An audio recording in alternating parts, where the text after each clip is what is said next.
تو وہ میں نے ترک کر دی اور اس پہ مستقل مزاجی سے پابندی اختیار کی. تو الحمدللہ ٹھیک 3 ماہ بعد جو میری رپورٹ HbA1c 12.1 تھی وہ ٹھیک 3 مہینے بعد 4.8 تھی. اور ڈاکٹر صاحب اتنے خوش تھے کہ آپ واحد آدمی ہیں جنہوں نے اتنی تیزی سے اس کو ریورس کیا ہے.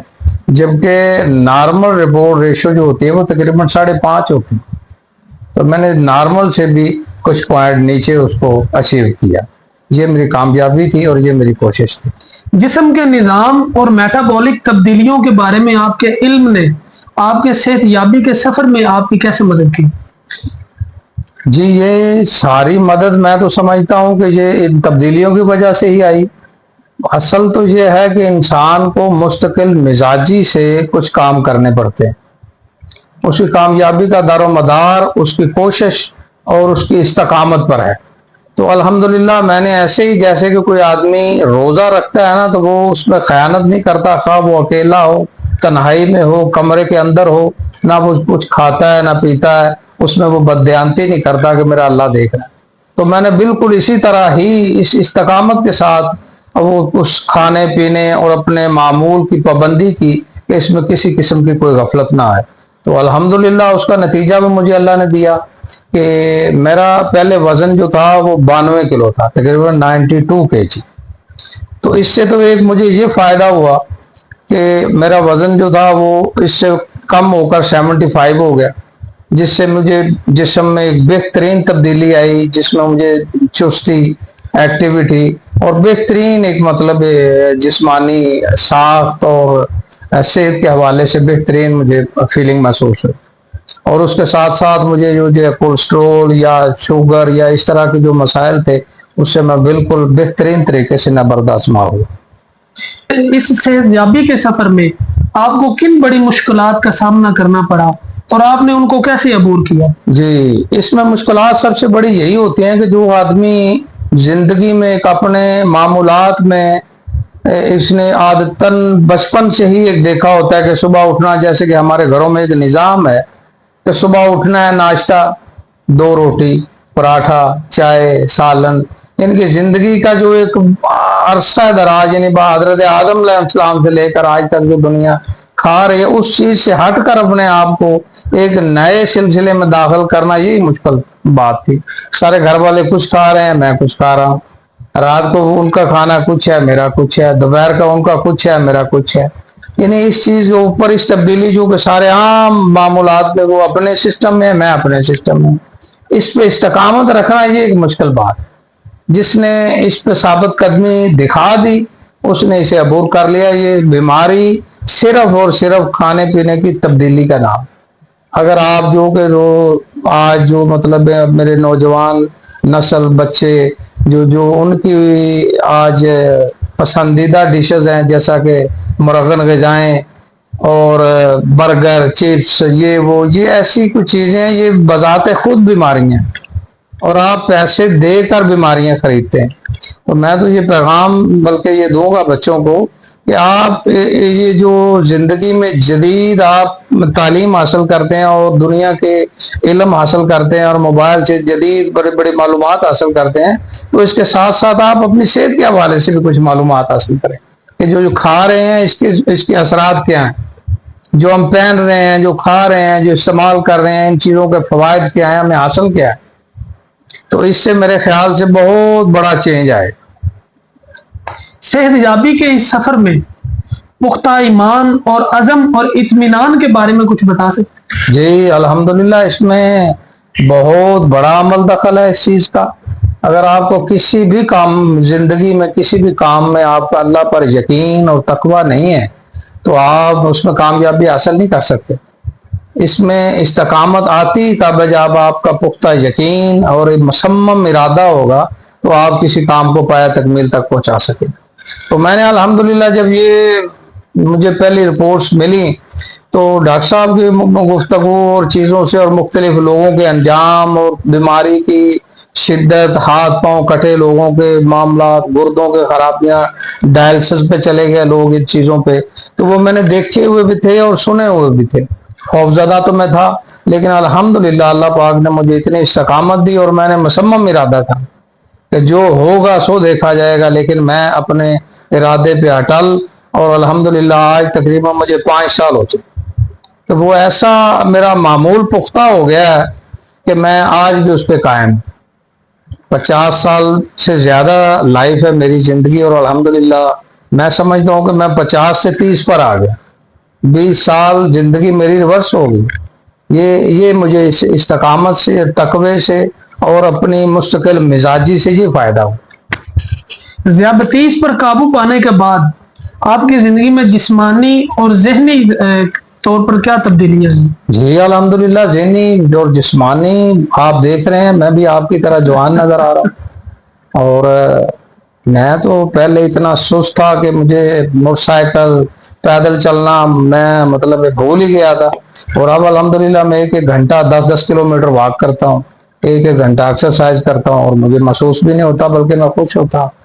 اور یہ جس طرح مجھے کھانے کی ضرورت محسوس ہوتی ہے اور بھوک لگتی ہے، اسی طرح مجھے ایکسرسائز اور واک کے لیے میرا دل جو ہے نا وہ چاہتا ہے کہ اب آپ کیسے ذیابطیس سے بچاؤ اور انتظامات کے بارے میں آگاہی پھیلا رہے ہیں اور یا کوشش کر رہے ہیں؟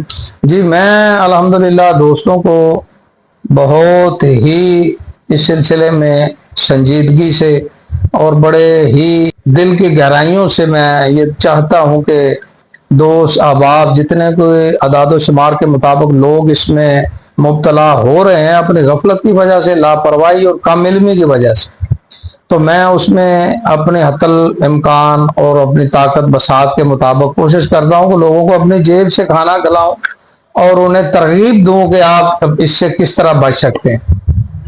تو اس میں کافی میں کچھ دوستوں کو بائی رپورٹس وہ لوگ اس میں جو کہ شوگر میں مبتلا تھے، اور الحمدللہ میری ایڈوائس پر، اور انہوں نے اپنی زندگی میں تبدیلی لائی اور میری طرح مستقل مزاجی سے، تو انہوں نے کامیابی حاصل کی، اور آج وہ الحمدللہ بغیر دوائیوں سے اپنی زندگی گزار رہے ہیں اور بہترین۔ کیا آپ کسی ایسے شخص کے متعلق بتا سکتے ہیں کہ جنہوں نے اپنی بیماری کے متعلق آپ سے مشورہ کیا ہو اور پھر آپ کے مشورے پر عمل کرنے کے بعد اپنی صحت میں تبدیلی محسوس کی ہے؟ یہ اس میں بیماری میں مبتلا ہوئے اور وہ مجھے جانتے تھے کہ قمر صاحب نے جو اس طرح اچیومنٹ کی ہے، تو مجھ سے انہوں نے فوراً رابطہ کیا، تو ان کی تقریباً HbA1c 8.6، الحمدللہ انہوں نے بھی میری ترغیب پر عمل کیا، اور 3 مہینے بعد انہوں نے بھی اتنا زبردست رزلٹ ہوا کہ آج وہ بہت خوش ہیں، اور نارمل 5 HbA1c 5 پر تھا، جو کہ نارمل سے بھی نیچے۔ ایسے اور دوست ہیں، ایک اور دوست ہے جہاں ہمارے سٹی کے ہی ہیں، وہ انسولین لگاتے تھے، تو کسی دوست نے انہیں ریفرنس سے میرے پاس بھیجا، اور الحمدللہ 15 دن کی انہوں نے مستقل مزاجی سے جو میری ایڈوائس پر لائف کو چینج کیا، تو آج وہ صرف اور صرف ایک گولی پر اپنے لائف بہترین طریقے سے گزار رہے ہیں، جبکہ انشاءاللہ کچھ عرصے بعد دوائیاں بالکل ختم۔ آپ کی ذیابطیس اور صحت کے متعلق اپنی کمیونٹی میں آگاہی دینے کے سلسلے میں مستقبل میں کیا منصوبے ہیں؟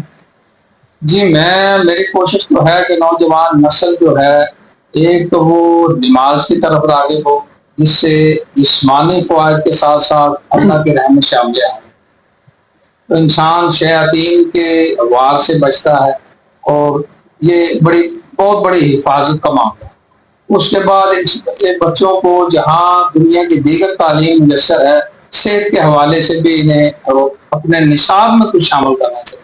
میری تو بلکہ حکومت سے یہ ایڈوائس ہے کہ پرائمری سے لے کر ہائی کلاسز تک نصاب میں جو ہے نا وہ صحت کے معاملے میں بنیادی چیزیں جو ہے شامل کی جائیں، کیونکہ ہماری جو پاکستان میں تقریباً بیماریاں ہیں وہ صرف اور صرف غلط کھانوں کی وجہ سے تقریباً ایسی بیماری، یہ مقامی رہنما جیسے سیاسی حضرات جو ہیں وہ ہمارے لیڈران، ان کو بھی اس سلسلے میں کچھ اویئرنس کے سلسلے میں پیغام دینا چاہیے لوگوں کو، اسکولوں میں، کالجوں میں، یونیورسٹیوں میں، تاکہ دنیا، ہمارے نوجوان بچے آج ایسی بیماریوں میں مبتلا ہیں۔ یہ شوگر اور کولیسٹرول تو بچوں میں بھی آ چکا ہے، اور اس میں صرف اور صرف یہ چیزیں ہیں کہ جو ان کا رہن سہن، کھانا پینا جو ہے وہ غلط ہے۔ تو اپنے کھانے پینے کو درست کریں، جس میں کہ میں یہ کہوں گا کہ سادہ غذا جو اللہ نے پیدا کی ہے، سادہ غذا، سادہ غذا سے مراد ہے جس طرح کی سبزیاں ہیں، گوشت ہے، پھل ہیں، یہ کھائیں، اور اس سے جو مطلب پروسیس فوڈ ہیں جیسے کہ بوتلیں، سوڈا وغیرہ، دیگر ایسی مشروبات ہیں، ان سے بچیں۔ تو زندگی بہت بڑی نعمت ہے اللہ کی، اس کی حفاظت کریں۔ بلاخر آپ ان لوگوں کو کیا پیغام دینا چاہیں گے جو ذیابطیس یا صحت کے دیگر مسائل سے دوچار؟ جی، میرا ان لوگوں کو پیغام ہے کہ یہ آج کی دنیا، اس میں بہت بڑی ریسرچ آ چکی ہیں، یہ کوئی مطلب میری کوئی اپنی اختراع نہیں ہے، یہ دنیا کے بہت بڑے امریکہ اور اس سے بھی آگے کے بہت بڑے ادارے جو ہے صحت کے حوالے سے، یہ ان کی ریسرچ ہے کہ یہ بیماریاں غلط کھانوں کی وجہ سے، غلط خوراک کی وجہ سے، غلط رہن سہن کی وجہ سے، اگر آپ اسے تبدیل کرتے ہیں، آرگینک اللہ کی دی ہوئی صحت مند غذا کو استعمال کرتے ہیں، تو آپ ان بیماریوں سے چھٹکارا حاصل کریں۔ تو ہم تو الحمدللہ مسلمان ہیں، جنہوں نے مسلمانوں کو اللہ کے رسول صلی اللہ علیہ وسلم نے کھانے کے حوالے سے، صحت کے حوالے سے اور زندگی میں کوئی ایسا کام نہیں جس کے حوالے سے نہیں بتایا۔ کم کھائیں، اچھا کھائیں، نیند پوری کریں، 5 وقت نماز پڑھیں، اپنی ایکسرسائز، محنت، مشقت، ان چیزوں کو اپنی زندگی کا معمول بنا لیں، تو میرے خیال میں یہ کوئی بیماریاں ہیں ہی نہیں جن پر قابو نہ پایا جا سکے۔ جو لوگ ان چیزوں میں مبتلا ہیں وہ سوچیں کہ ہم کتنا پیسہ ادویات پر خرچ کرتے ہیں، اور ادویات کے بجائے وہ اپنی معمولات کو درست کریں، اللہ کے فضل سے، اللہ کے فضل سے، پھر کہہ رہا ہوں کہ اللہ کے کرم سے وہ انشاءاللہ بہترین ہو جائے گا، نارمل لائف گزاریں۔ کیا آپ ایسی خطرناک غذاؤں کی یا ایسی غذاؤں کی نشاندہی کر سکتے ہیں جو صحت مند افراد کو بیماری کی طرف لا سکتی ہیں؟ جی دیکھیں، ہم اپنے بچوں کو اپنے ہاتھوں سے اور اپنی کمائی کی ہوئی رقم سے خود دے کر بچوں کو بیماریاں مول خرید رہے ہیں۔ جیسا کہ آج ہر گلی کے نکڑ پر دکان بنی، چھوٹے چھوٹے معصوم بچے یہ پاپڑ، چپس، نیمکو، ایسی گندی غذائیں ہیں جو چھوٹے چھوٹے معصوم پھول سے میدے ہوتے ہیں ان کے، جنہیں ہم خود اپنے ہاتھوں سے دیتے ہیں۔ ایسی غیر معیاری خوراکیں، ابھی بچے چھوٹے ہیں اور جتنے عجیب عجیب مسائل کا شکار ہے۔ اسی طرح بڑے ہیں، ابھی جو چھوٹے ہوں گے ان کا ٹیسٹ وہ جو ڈیولپ ہو جائے گا، وہ ایسی چیزیں کھائیں گے۔ اور ہم نے تو اپنے ہوش میں یہ اتنے برگر اور یہ چیزیں کبھی دیکھی تھی، دیسی انڈے اور دیسی خوراکیں کھاتے تھے۔ اب یہ گلی گلی میں یہ چیزیں ہم نے اپنے بچوں کو خود ان کے ٹیسٹ ڈیولپ کر دی۔ مطلب ہے بچوں کو برتھ ڈے ہے تو ان کو کیک، پیزے اور یہ چیزیں ہر روز دوسرے دن ہم آرڈر کر رہے ہیں، فون کر رہے ہیں، یہ گھروں میں معمول بن چکا۔ یہ ہماری سے یہ انسانی باڈی کے مطابق کھانے کی چیزیں ہیں ہی نہیں۔ اللہ نے آپ کو بہترین چیزیں عطا کی ہیں، آپ وہ کھائیں۔ یہی جو معمولات ہیں غلط کھانے کے، ان چیزوں نے ہی آپ کو بیماریوں میں مبتلا کیا، اور آپ اپنے ہاتھوں سے اپنے بچوں کو بیماریوں کے تحفے دے، جو کہ آگے جا کے مزید خطرناک بنتے ہیں، نظر کے مسائل بنتے ہیں، گردوں کے مسائل بنتے ہیں، موٹاپے کا شکار ہے بچے، کھیل کود میدان خالی ہیں، ہسپتال بھرے پڑے۔ آپ مطابق سوشل میڈیا اور کھانے کے بڑے بڑے برانڈ بیماریوں کے اضافے میں کیا کردار ادا کر رہے ہیں؟ جی بہت بڑا کردار ادا کر رہے ہیں۔ میں سمجھتا ہوں سوشل میڈیا کے جو بچے ہیں، میری تو ان سے ہاتھ جوڑ کے التماس ہے، تو وہ مطلب تھوڑے سے پیسے کے لالچ میں یا کسی بھی وجہ سے ایسی چیزوں کی قطعاً تشہیر نہ کریں یا اس کا حصہ نہ بنیں جو کہ تباہی اور بربادی کا سبب ہے۔ یہ جو ابھی میں بے بہا ایسی ویڈیو آتی ہیں کہ یہ ہمارا یہ ہوٹل ہے، برانڈ ہے، برگر ہے، یہاں جو یہ پلیٹر کھا جائے گا اسے 10,000 انعام۔ ایسے لوگ ان بیچاروں کی زندگی سے کھیلتے ہیں، انہیں موت کی دعوت دے۔ تو میں ایسے حضرات کو گزارش کروں گا کہ آپ بے شک ایسا کاروبار کریں، ضرور پیسہ کمائیں، کھانے کا کاروبار بھی کریں، لیکن لوگوں کی زندگی اور صحت کے حوالے سے چیزوں کا معیار بہتر ہے۔ جو اللہ نے اس نظام کے مطابق چیزیں بنائی ہیں ان کے معیار کو بالکل قائم رکھیں تاکہ لوگوں کی صحت جو ہے وہ متاثر نہ ہو۔ سادہ الفاظ میں ذیابطیس کیا ہے اور اس کی کیسے جانچ کرنی چاہیے؟ جی شوگر جو ہے وہ ذیابطیس شوگر کو کہتے ہیں، اور شوگر جو ہے وہ زندگی کا جسم کی ایک اہم ضرورت بھی ہے، لیکن اسے اعتدال میں ہونا چاہیے۔ شوگر کی زیادتی جو ہے وہ آپ کو نقصان پہنچاتی ہے اور دل کے امراض پیدا کرتی ہے۔ شوگر بذات خود ایک کولیسٹرول ہے، کولیسٹرول مطلب چکنائی، اور یہ چکنائی اور کولیسٹرول آپ کے جسم کا ایندھن بھی ہے، توانائی بھی ہے، لیکن اسے ایک حد تک رہنا چاہیے۔ آپ جب ایسی خوراکیں استعمال کرتے ہیں اور اس کا آؤٹ پٹ یعنی کہ ایکسرسائز نہیں کرتے، خرچ نہیں کرتے، تو آپ کے جسم میں جمع ہوتی رہتی ہے۔ جب اس کی زیادتی ہو جاتی ہے تو وہ اسے آپ شوگر کہتے ہیں، اور وہ آپ کے جسم کو متاثر کرتی ہے، آپ کو اعضاء جو ہیں آپ کے ان کو کام سے روکتی ہے۔